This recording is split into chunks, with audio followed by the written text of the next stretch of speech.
Welcome back to the Copywriters Podcast with your host, the world's greatest copywriting coach, David Garfinkel. David, how you doing today, man?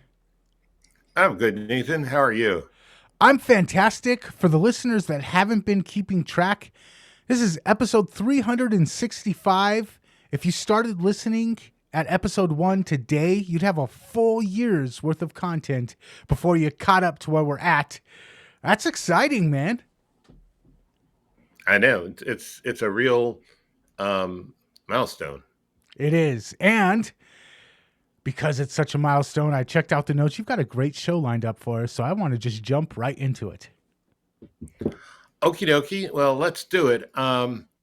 So we've talked about stories a lot. I've written a book about stories, The Persuasion Story Code.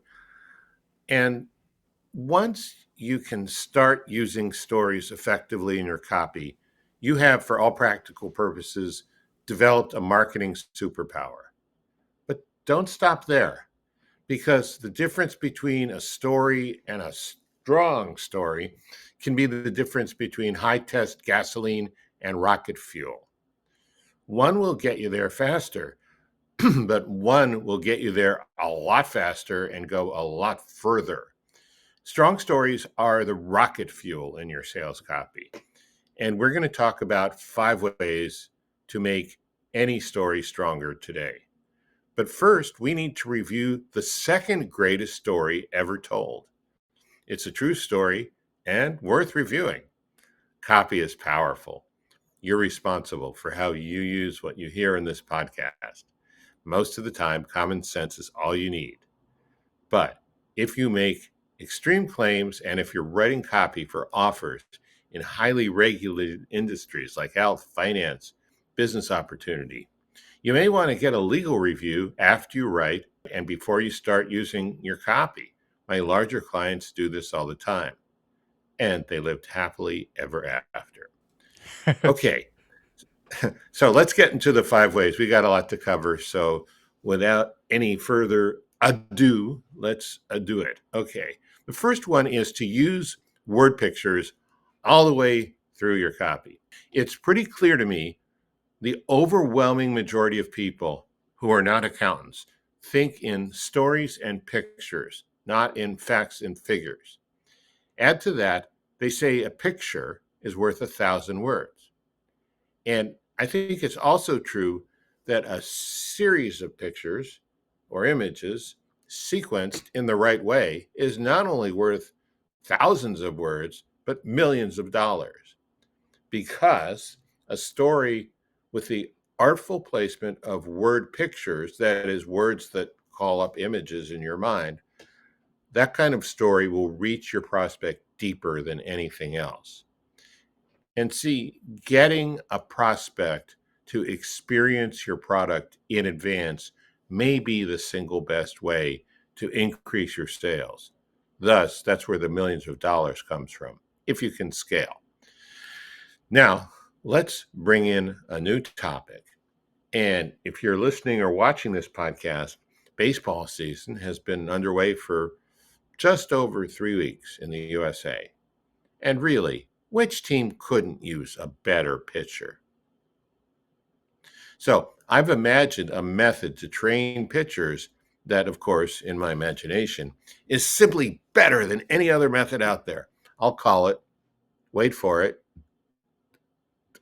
the strike zone method. Let me give you 2 stories for this imaginary training product. The first story is without word pictures. I didn't use AI to write it, but I could have. The strike zone method gives you unparalleled accuracy and control. Batters will hold you in high esteem, but have little affinity for you. Your pitching style will be consistent and fruitful, and any variation you encounter will not detract from your objectives. When strikeouts occur, this will not only be a predictable result that favors your team and keeps the other team at bay, your team will appreciate the power of your pitches. Okay, standard issue assembly line copy. Not horrible, but not all that great either. Now, let's compare what you just heard to this story with picture words.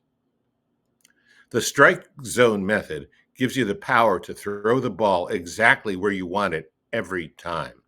Batters will look at you with fear when you are on the mound as you wind up and deliver a speeding fastball that crosses the plate with precision and confidence.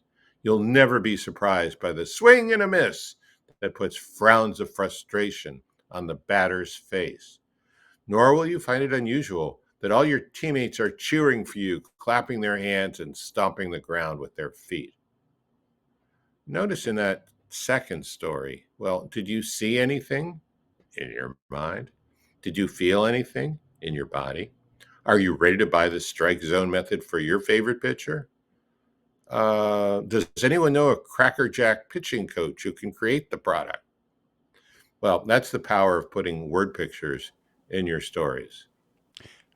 I want to add the first example was very exposition. It was very much just telling, telling, telling. The second one, the second example, put me in the seats, it put me there, and I was watching it happen. And that's two completely different feelings. And one is so much more immersive. And if you really want to pull people into your copy, the second approach is what does it. Yeah, it does. One is kind of objective and detached, and the other one is interactive, immersive, like you say. I'm also picking up a pattern. Maybe the emu commercials are being written by AI. I wouldn't be surprised. All right, let's continue. The second way to make any story stronger is keep it simple, very simple. So when you simplify a story as much as you can, you've got a more powerful story. Sometimes to get to a very short story, you have to start out by writing a long story and then boiling it down. And that's why they say, and I quote, writing is rewriting. But now let's take a look at two 4-sentence paragraphs from two famous American authors, Ernest Hemingway and William Faulkner. Both were great writers, but one was much better at keeping his writing simple than the other one. And many people are saying that's why they named an app after him, the Hemingway app. Now, while this information has not been independently confirmed by Copywriters podcast fact checkers, it does make a good point, doesn't it? Okay, let's get to the two stories, or they're really micro stories themselves. First one is a 4-sentence paragraph from Hemingway pulled from his book, A Farewell to Arms. Outside, it was getting light. I walked down the empty street to the cafe. There was a light in the window. I went in and stood at the Zig bar, and an old man served me a glass of white wine and a brioche. This 4-sentence paragraph, by the way, has a readability index that says a second grader can understand it. Now, here's a 4-sentence paragraph from Faulkner from his short story, Dry September. She was 38 or 39. She lived in a small frame house with her invalid mother and a thin, sallow, unflagging aunt, where each morning between 10 and 11 she would appear on the porch in a lace-trimmed boudoir cap to sit swinging in the porch until noon. That's 2 sentences. After dinner, she lay down for a while until the afternoon began to cool. Then, in one of the 3 or 4 new voile dresses which she had each summer, she would go downtown to spend the afternoon in the stores with the other ladies, where they would handle the goods and haggle over the prices in cold, immediate voices without any intention of buying. Faulkner. Readability score, 12th grade. As you're reading those, by the time you get to the end of a sentence, I've already forgotten the point you were trying to make at the beginning. I know. Well, it's different style, you know. But bigger words and longer sentences in Faulkner's, of course. And the biggest difference, which speaks to what you're saying, Nathan, is the last Hemingway sentence was 23 words. The last Faulkner sentence was more than twice as long as 51 words. So the rules for simple are pretty simple themselves. Short words, short sentences, short paragraphs, but mix it up so it's not monotonous, doesn't sound like a machine gun in slow motion, right? One idea per sentence, and a paragraph covers no more than it absolutely needs to. Also, I think this goes to credibility. I don't know. Any parent out there listening right now knows that when their kid is lying, they just go on and keep trying to make this. They keep adding to the story and adding to the story, and you're like, okay, you're obviously lying. When you're telling the truth, it's just, hey, me and Jimmy were down by the thing, and this thing happened, and we don't know exactly what, but that's what happened. But if it's me and Jimmy were down there and then the spaceship came and then the aliens told us to do it, but then we told them no, but then they were like, we're going to come and kidnap. The more embellished the story gets, the longer the sentences get, the longer the story gets, the more opportunity for the reader, the prospect, to start being like, I don't know if this is completely believable. So it matters a lot in copywriting. It definitely does. I mean, if you can get an agent to represent you, you can get an editor to accept it, and you get a publisher to pay you.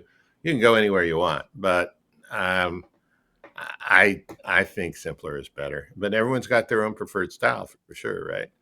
Okay, so the third way to make any story stronger is use familiar words, ideas, and situations.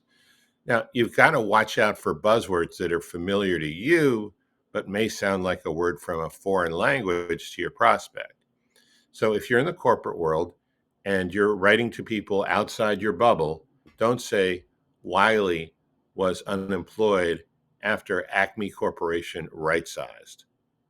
Only corporate jargon speakers will know what you meant was Wiley was unemployed after Acme Corporation let some of its workers go. Another problem that makes stories unfamiliar comes when you use big words people might know, but they have to spend too much mental effort to decode the word in order to understand what you're saying. So don't say, Mr. Acme promulgated the company's mission.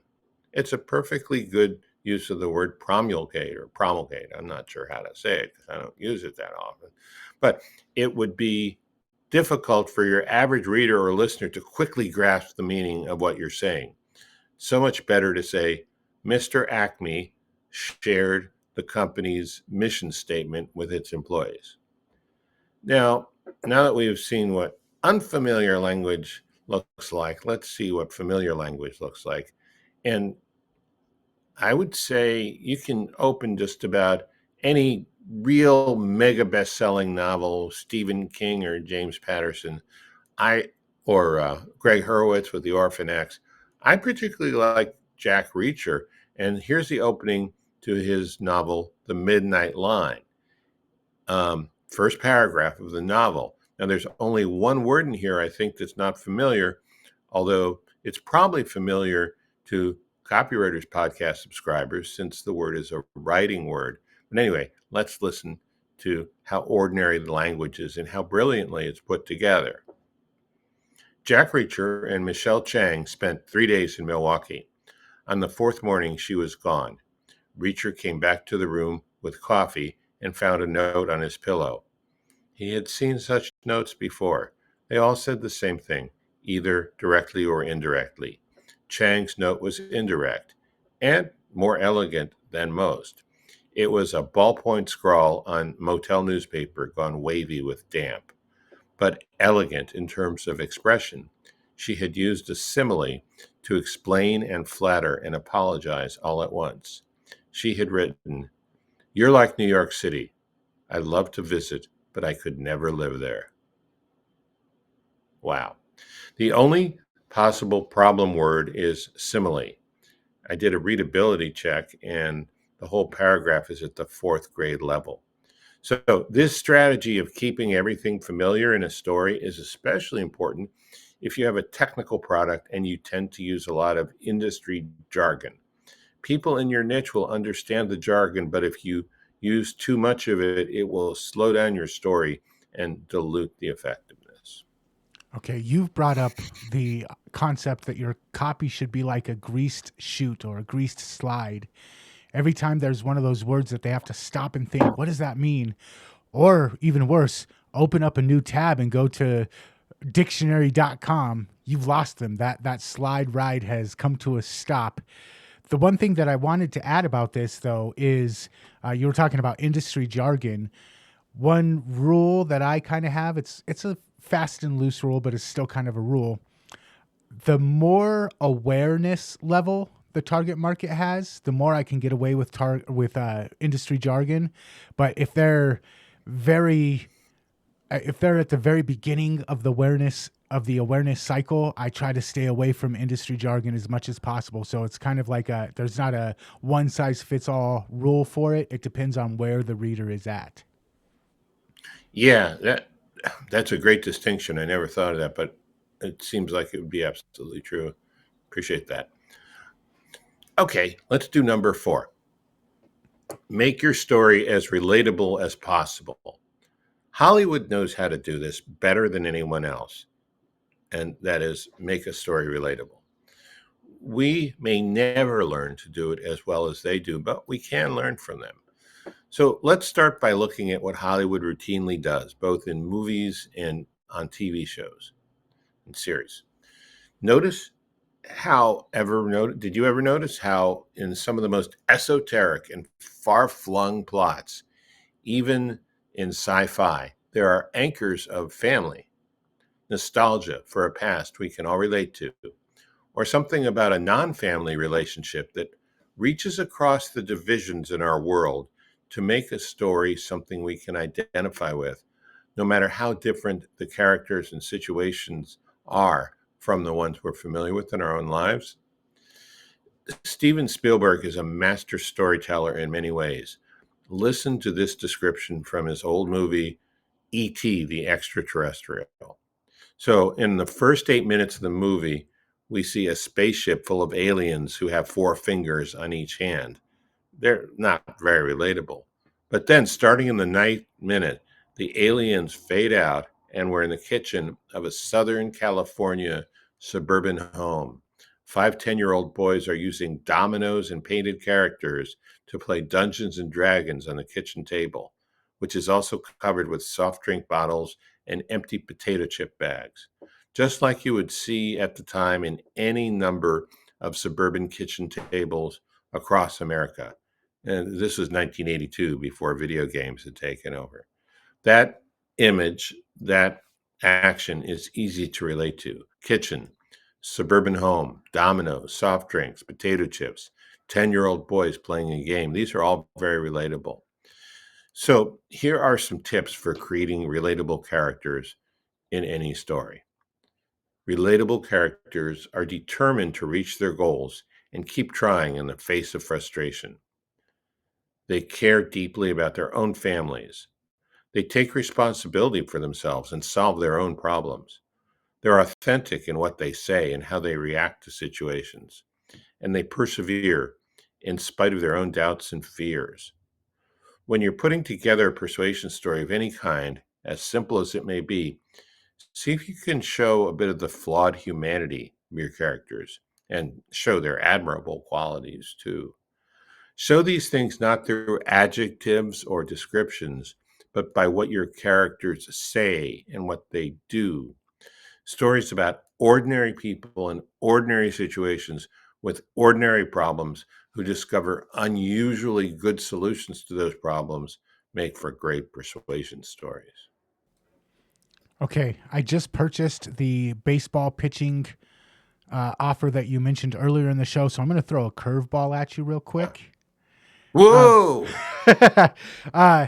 You mentioned sci-fi stories, and I know that being a huge fan of sci-fi, culture plays into it. American sci-fi stories very often have Western culture sci-fi stories very often have like a Wild West feel to them. The bandits outrunning the sheriff in the great wide open. And that's not as true in sci-fi that comes from like Asia or other areas that also have a lot of prolific sci-fi writers. So culture and familiarity, knowing where your target market is from and the culture that they're part of, and having that culture also be kind of subtly woven in. I wanted to get your thoughts on that because I had never even thought about it until just right now. Yeah, I mean, that's taking what I'm talking about and just chunking up, moving it, one step wider and deeper. Absolutely. I mean, that is the whole point of familiarity is to take what's essentially known and comfortable and familiar, and then add one rogue element that is so bizarre that it's interesting. But if if the culture was not human, if it was some invented space culture, and people write stuff like that, it doesn't work very well. Hmm. There's just too many mental hurdles you have to get over at once to really enjoy it. I think the little bit of familiarity helps keep you tied to it while they introduce the new thing. And in copywriting and marketing, a lot of times we're introducing something revolutionary, wild, new, and if we don't have that familiarity to tie it to, we lose them right away. So it makes sense. Yeah, and that's a mistake a lot of people make. A lot of very creative, inventive, forward-thinking people come up with something new, and then they think everything has to be new. They have to invent new buzzwords. They have to invent new paradigms. They have to invent, and so it just becomes too much. Hmm. I mean, we'll go back to a classic example. I mean, the iPod was so revolutionary, but Steve Jobs brilliantly said, "1,000 songs in your pocket." Hmm. Well, I know what a song is. I know what my pocket is. Um, I know that, on a what do we have? What was that Sony thing? A Walkman, you couldn't get 1,000 songs in it, right? So the one difference really, because you could, if you had a big enough pocket, you could get a Walkman in it, right? Maybe a jacket pocket. But the difference is, instead of the number of songs that could fit on a cassette, 1,000, and that was all it took, right? Hmm. Yeah, brilliant. All right, let's do number 5. Do your research to increase believability. Let's say you were going to make a film about hostage negotiation. I'm not talking about the situation in Israel and Gaza. I mean, like, just good old domestic, old fashioned hostages in the US. How would you prepare for it? Would you read a few articles on the subject? Maybe interview a real life hostage negotiator? So, when screenwriters James DeMonaco and Kevin Fox were writing the script for the movie The Negotiator, they studied minute by minute accounts of 200 real life negotiations. And one of the stars of the movie, Samuel L. Jackson, joined the Los Angeles Police Department golf tournament before filming began on the golf course. Jackson partnered with and interviewed a former FBI hostage negotiator for a few hours while they were walking around the golf course. In Chicago, where the movie was being made, Jackson's co star Kevin Spacey reached out to an experienced local police hostage negotiation team to find out about the emotional terrain of hostage negotiations. And the film's production company hired a business that was staffed with ex cops to ask questions as they came up about how actual negotiations tend to unfold. Plus, they also got actual diagrams, plans, and instruction manuals for how hostage phones and other devices work. Now, that's a lot of research. Why did they do it? To get every behavioral and technical detail for making the story as realistic and thus as believable as possible, because stories need to be believed to be accepted. But how do you get a story to be believable in the first place? Well, to take a page out of the preparation for negotiator research, don't simply use your imagination to make something up that might not bear any resemblance to reality. Find out first through research. And there are three kinds of research that are really helpful with believability. The first one is factual research, and this is what most people think about when you say research. Of course, this includes researching the product or service you intend to sell to learn the features and the benefits. But factual research also encompasses learning how people actually use the product or benefit from the service in their everyday lives. Seeking out that information can lead to some very good persuasion stories. A second kind of research is emotional research. If the product or service you're selling solves a problem, find out how people feel about the problem. Online, you can look at Reddit and other forums. You can look at reviews on Amazon and um, what what do they call it? I don't remember. There's a review service a lot of people use. Yelp. It turns out people not yeah Yelp, but there's something where service providers will post them. Mm. But yeah, Yelp's good. It turns out people aren't shy about complaining. Complaints offer valuable information about how people feel, and Amazon comments for other products solve the same problem as yours can also be a gold mine.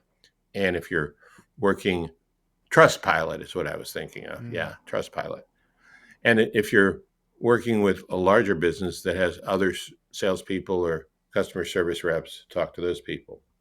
Situational research. And this is a little less directly related than the first two kinds of research, but it's just as important. What's going on in the world around you?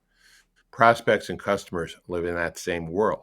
For example, if you're working in an industry that fears new waves of government regulation coming on soon, it's important for you to know that and to work it into your story if it fits.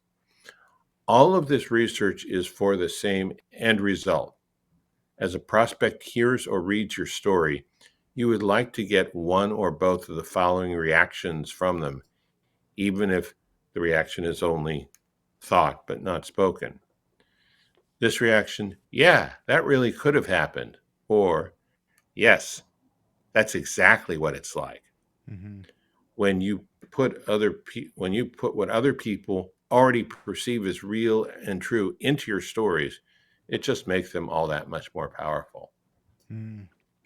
Uh, Two things come to mind. Number one, how skeptical most people are nowadays, especially with all the scams that they've already been burnt with. They're just looking for hints of a red flag, and that extra research will pay off in helping avoid that situation. The other thing is, uh, I think it's a Bible quote, something like "Agree with thine adversary quickly." if if uh, if you're trying to convince somebody or persuade somebody of something, the best thing to do is start with the overlap of your worldviews and then move from there. If you can't start with the overlap, you're never going to get on the same page. So doing that extra research to know where they're at, to know what they believe, to know how they feel, to know all of those things that when they're reading it, they're going to keep saying, yes, that's exactly, I've been through that. I know how that feels. If you can do that, then when you get to the end where you say, hey, this is the solution that I found, there's going to be a lot more trust built up and a lot more likely that they're going to take your advice. Yeah. As we get more polarized and tribalized, one of the first questions that comes up that might not have been as prominent in the past, one of the first questions that comes up in a prospect's mind is he one of us? Is she one of us Yep. or not? And this will at least create the illusion that you're one of them. Listen, it's not my tribe that's polarized. It's your tribe that's polarized. That's right. All That's right. right. You want to jump into a recap real quick before we're out of here? Yeah. So, number one, use word pictures all the way through. Number two, keep it simple, very simple. Be Hemingway, don't be Faulkner. Number three, use familiar words, ideas, and situations. Four, make your story as relatable as possible. And five, do your research to increase believability. Mm. And oh, by the way, if you'd like to know how to write these stories, I've got a book for you. It's called The Persuasion Story Code. It's on Amazon. We'll put a link in the show notes, and it'll help you write these stories that you can make very, very powerful. Absolutely. So if you want to check out more episodes, like I said, 365 episodes so far, you want a year's worth of content, head on over to copywriterspodcast.com. While you're there, check out the show notes for this particular episode. There'll be a link straight to David's new book in the show notes for this episode. And until next time, we will catch you later. Catch you later.